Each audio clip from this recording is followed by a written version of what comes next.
Assalamualaikum warahmatullahi wabarakatuh. Balik lagi teman-teman di channel Kajian Online. Pak Prabowo sekali lagi memuji Pak Jokowi di hadapan semua awak media, di hadapan para menteri. Pak Prabowo bersyukur, teman-teman, mengatakan sangat bersyukur diajak bergabung di pemerintahan Pak Jokowi selama 5 tahun ke belakang. Di mana ini Pak Prabowo mengakui 5 tahun menjabat sebagai Menteri Pertahanan era Pak Jokowi adalah waktu yang sangat luar biasa untuk magang. Sebutannya itu magang, teman-teman. Ya, latihan untuk mengurus negara. Jadi sebelum Pak Jokowi ini lengser, ya, purna tugas, Pak Prabowo ini mendapatkan banyak sekali pelajaran dari Pak Jokowi. Dan hal ini diutarakan langsung, teman-teman, di seluruh di depan seluruh awak media. Nah, informasinya teman-teman tentu kita bakal tampilkan, kita bakal tayangkan. Dan di sini Pak Prabowo juga agak menyayangkan karena Pak Jokowi masih saja difitnah, masih saja ya disebut menggunakan ijazah palsu. Ini Pak Prabowo speak up loh. Ini untuk membela Pak Jokowi. Kalau misalnya presiden sudah speak up, ini udah memang agak genting ya. Dan mudah-mudahan ya tidak ada lagi perdebatan terkait ijazah Pak Jokowi yang sudah dipastikan asli baik oleh UGM, lab forensik, Bareskrim, dan bahkan presiden sekalipun mengakui bahwa ya ijazah Pak Jokowi itu asli. Kita simak deh teman-teman ya informasi selengkapnya. Hanya orang yang tidak punya akal, hanya orang yang tidak punya hati, yang tidak bisa mengakui prestasi yang sudah dilakukan oleh Presiden Joko Widodo. Kita harus berani jujur kepada diri kita sendiri.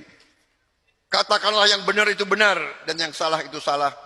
Presiden Jokowi telah berbuat yang terbaik untuk bangsa dan rakyat kita. Saya yang pernah dikalahkan oleh beliau 2 kali, saya pun mengakui bahwa beliau berbuat yang terbaik untuk bangsa dan rakyat Indonesia. Kelihatannya setelah ini jatahnya Pak Prabowo. Saya bersyukur saya mendapat kesempatan. Saya diajak bergabung dalam pemerintah Presiden Joko Widodo selama 5 tahun.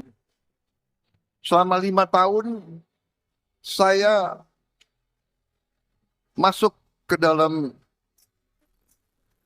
kekuasaan eksekutif. Jadi bagi saya 5 tahun itu adalah semacam masa magang, masa pembelajaran. Begitu saya hadir pertemuan kabinet yang pertama, saya lihat kelilingnya itu, dan memang saya sudah tentunya hadir pelantikan. Saya mengatakan kepada beberapa rekan-rekan, saya bilang, waktu itu kan 2019, saya kandidat yang kalah. Tapi saya waktu masuk ruang kabinet, saya melihat dan saya katakan, seandainya saya menang, sebagian besar kabinet itu pasti saya ajak membantu saya. Dan itu terbukti begitu saya jadi presiden, ya banyak dari mereka masih tetap saya ajak. Kenapa? Karena memimpin, mengelola, dan mengendalikan pemerintahan untuk sebuah negara sebesar ini harus terdiri dari putra-putri terbaik. Hai orang-orang pintar yang ngejek, lihatlah dengan mata dan hatimu. Kita pasti dimaki, kita pasti difitnah. Jadi kita siap. Kalau kita dihantam, kita difitnah, kita diejek, terima itu. sebagai kebanggaan. Kalau orang jahat mengejek kita, berarti kita benar dan kita harus terus melaksanakan dan membela kebenaran. Aneh ini, kesehatan jiwa mereka itu agak aneh. Saya sendiri bingung, jangan-jangan mereka dibayar. Ada elit kita sebagian yang kerjanya hanya ngejek, hujat, fitnah, nyinyir, ya kan? Nggak ada keberhasilan bangsa Indonesia. Atlet-atlet kita berjuang, nggak ada mereka ucapan selamat. Nggak ada mereka menghargai usaha pemerintah. Malah selalu ngenyek. Ini aneh ya. Aneh ini, kesehatan jiwa mereka itu agak aneh. Saya sendiri bingung. Tapi biarlah. Nggak ada urusan itu, saya kira sedikit mereka itu. Mereka pinternya hanya di sosmed. Nggak jelas juga itu.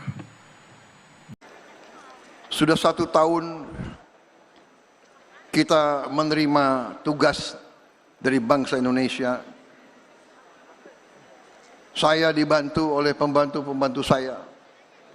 Orang-orang yang saya harus akui adalah orang-orang putra-putri terbaik bangsa Indonesia.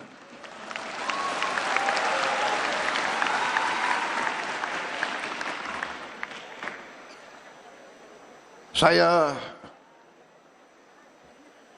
bersyukur saya mendapat kesempatan. Saya diajak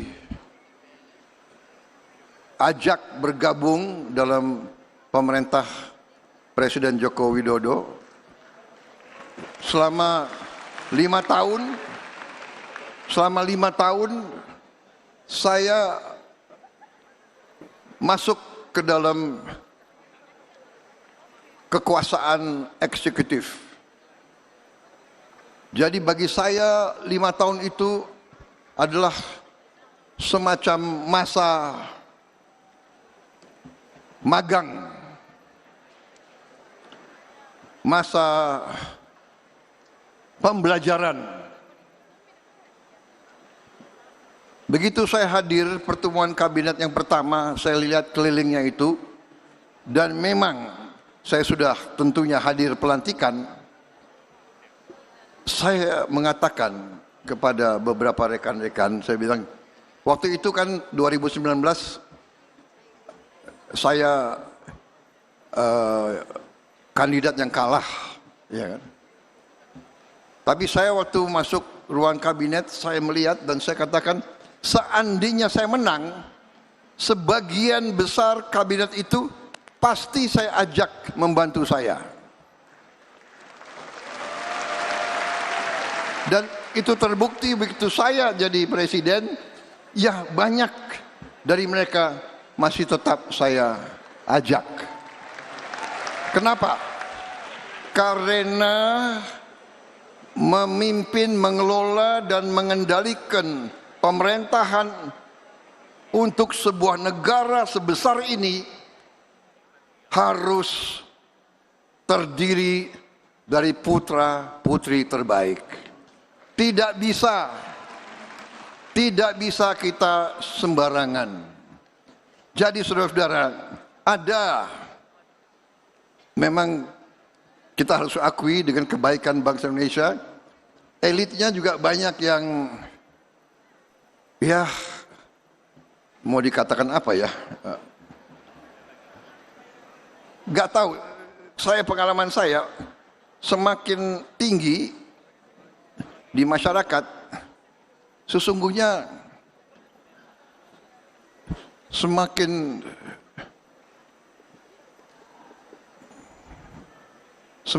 apa ya, semakin kurang ikhlas begitu. Yang di bawah rakyat kita luar biasa. Luar biasa. Rakyat kita di bawah, tapi semakin ke atas. Jadi ada budaya suka nyinyir, suka ngejek. Apa yang dibuat oleh bangsa sendiri nggak bagus. Ini aneh ini. Tapi tidak apa-apa. Karena ini banyak pendeta, banyak romo, ya kan? Jadi kita harus selalu sekarang bicara kebaikan. Yeah. Saudara-saudara, keluarga saya sebagian itu Nasrani.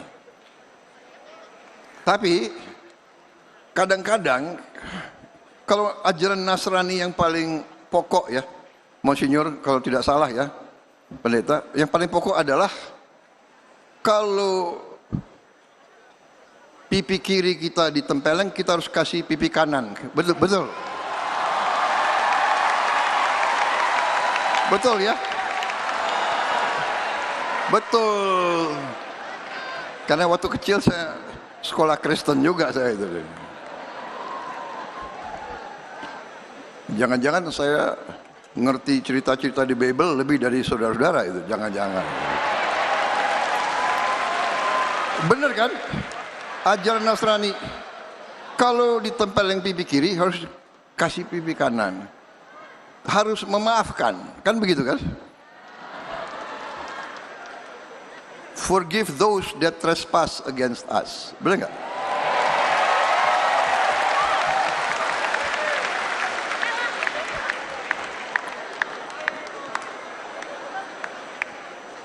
Forgive us our trespasses as we forgive those that trespass against us. Jadi saya sebenarnya ya bagi saya itu selalu ingin cari kebaikan daripada ketidakbaikan. Saya ingin cari persatuan daripada perpecahan.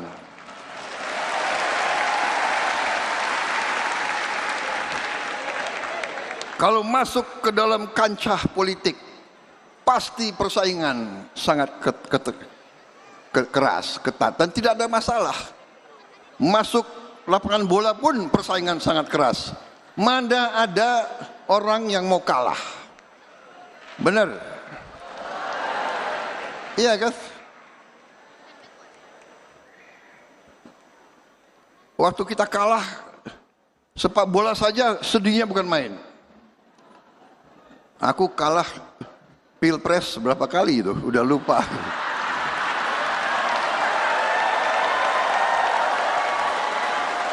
Tapi tidak ada masalah. Tidak boleh kita sakit hati. Tidak boleh dendam. Tidak boleh benci. Dan itu saya berusaha untuk teguh pada pendirian itu.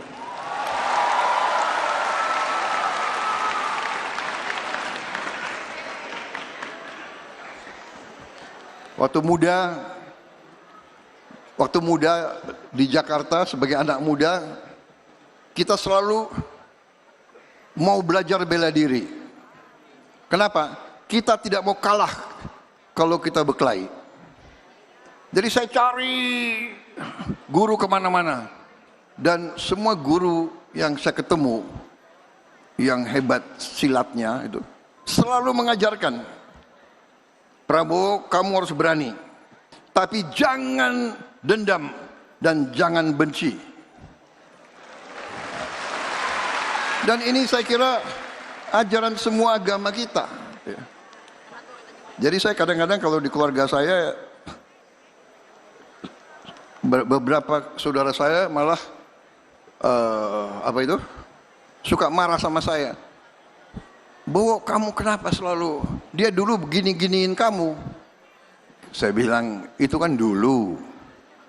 Sekarang keadaannya harus bersatu. Harus bekerja sama. Dan saudara-saudara, ini saya mau gunakan kesempatan ini. Mumpung dikasih podium kan kita. Karena ada podium dan saya presiden, saudara terpaksa dengar. Ya teman-teman, sudah kita dengarkan ya pidato pernyataan lengkap dari Pak Prabowo. Banyak sekali beberapa hal dibahas soal Ini terkait ya rasa bersyukurnya yang pertama diajak bergabung oleh Pak Jokowi, kiprah Pak Jokowi seperti apa, masa-masa magangnya di bawah kepemimpinan Pak Jokowi yang luar biasa. Dan juga ini ya Pak Prabowo juga membahas soal berbagai fitnah yang sedang menerpa Pak Jokowi, mudah-mudahan itu juga bisa diselesaikan. Ya, mungkin itu informasi kita hari ini, teman-teman. Gimana menurut kalian setelah nonton video barusan? Punya pendapat lain? Coba tulis di kolom komentar, kita bakal diskusikan. Kita lanjut di video selanjutnya. Assalamualaikum warahmatullahi wabarakatuh.